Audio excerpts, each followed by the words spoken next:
Aloha, everyone. Michelle Melanis here, Blossom Inner Wellness. And today I want to talk about transgender for children, transgender education for children, and critical race theory in schools. So, talking about changing your sex to a child that hasn't even gone through puberty, has no idea actually what that really means to actually what that's going to do to their body when they grow up and become adults. That's horrific. This is absolutely horrific. And parents need to be standing up and saying no, because that's what we need to be doing right now. That's what it's going to take. It's going to take us all together, even those who are transgender. I feel if I was a transgender, I would not want my child to to have that decision. They shouldn't be having that decision. Taking hormones that stop puberty. Actually, let me look at this. Let me just read this, because like when I was reading this, I was like, is this really happening? Are we in a horror film right now? Because as Americans, in the what's in our hearts, my heart is knowing that we are free, and understanding that a child is very, very impressionable, and they want to be liked, and they want to do what's cool. But to absolutely think that they're going to change their sex when they haven't even gone through puberty yet, and they're going to take medication that stops their hormones, it is mind-boggling. It's like that is not okay. And so let me just I'm going to go ahead and let me just share my screen really fast, because I can't even believe this. Here it says, on Friday, this is Joe Biden's transgender assistant, health secretary Dr. Rachel Richard Levine, spoke at a DNC Pride Month event on Friday. On Friday, Dr. Levine said sex reassignment surgery, which is castration, and puberty blockers, chemical castration for kids, is life-saving, medically necessary, age-appropriate, and a critical tool. There's no debate about gender affirmation for kids. Who is this person? Because this is, God, each one of us, I feel, each one of us chose, our journey. I feel, this is my belief. I feel each one of us chose our journey, our parents, where we were going to be born at in the world, and our path, and what we love. Our passion is what actually guides us to our path of what our soul said. This is what you're going to be doing this go around. But my God, to actually think that a child knows what's best for their gender, parents need to start standing up. Every parent needs to start standing up, even the parents of gay people. I have gay friends all over the place. And if people want to change their sex as adults, perfect. That's your choice. And I'll pray for you and be on your side and hold your hand if that's truly, truly what you want as an adult person. But as a child, we don't even let kids vote. We're going to let them change their sex and castrate themselves.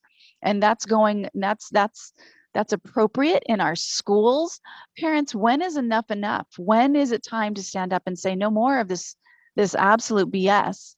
And then there's critical race theory, which I was like, okay, really, what is that? Let me just share what that is, because I was like, let me look it up and see what exactly does that mean, because I don't have children. I'm not in schools. And here's what it means. Critical race theory is a cross-disciplinary, intellectual and social movement of civil rights scholars and activists who seek to examine the intersection of race, society, and law in the United States, and to challenge mainstream America liberal approach to racial justice. To racial justice. So here's the thing, when what we focus on expands, and this is about separating people. This is not about social justice, because honestly, each the history of our of the world, basically, with slaves and with all of the inequality of men and women, that's, in my opinion, that's over. I mean, there's a lot I can go into that, but it's nothing like it used to be. And they're talking about social justice for who? You know, right now it's like we wake up, or not wake up, but we're born, children are born, they're not racist. You know, I don't believe this is a racist world. I believe they want it to be, because that separates us. If people are racist toward other people, and there's this group over against that group, yeah, it's going to totally separate us. But we're not racist. People aren't they're not born racist. That's something that they learn. Children love each other. Children are born hugging whatever color person you are, laughing and smiling. It's not where this world needs to be going toward. We don't need to be teaching our children about separation. We need to be teaching our children about unity and harmony and peace with their neighbor. And it doesn't matter what color that they are. And each race has a different history. You know, I'm a what would be considered Latina, Mexican, and German. I have German in my blood. I have French in my blood. You know, we're all Heinz ketchup, is what we are. But this is about separation, not about teaching social justice, critical or race justice, or whatever that they said. There's an agenda to separate people. Why? Because people are really strong when we connect and when we're together and unite. We're very, very powerful. So this is another thing that parents need to say no. No, you're not going to teach my child how to dislike either themselves because they're white or other people. You're not going to teach my child this.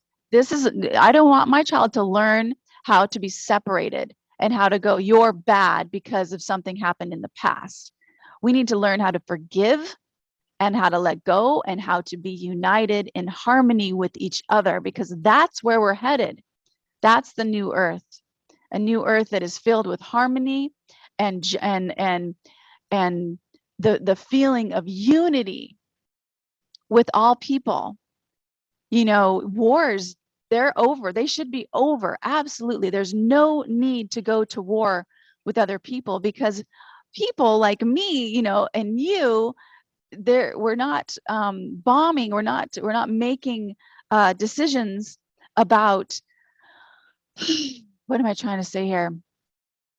When a government goes to war, they're killing innocent people on the other side, and they need their population to agree with them. So what they do is they, through propaganda, they show why this war is beneficial to the country that's going to war with that other country. So the people need to get behind it. But yeah, enough is enough. No, I do not say yes to war at all. I say no. I say no more bombing of innocent people who aren't doing anything but trying to live their lives and trying to raise their children and trying to eat and trying to get food and trying to have a safe home. That's all of us. So this all needs to just stop, and it stops when we all say no more. No more. I do not comply with this. Am not going to go along with this. I am not going to support this in any way. I'm going to contact my congressman and say, this is not okay with me. And that's what we should be doing as parents, contacting your school board saying, no more. You're not going to teach my child this. You're going to teach my child about how to grow food, how to be united with their neighbors, how to be in harmony with each other. That's what we need to be learning. And I'm not even going to go into the fact that math and science, math is completely changing. So I'm sending you all a ton of aloha, a ton of light, and a ton of love. And we get through this together when we stand up and say no more. Much love.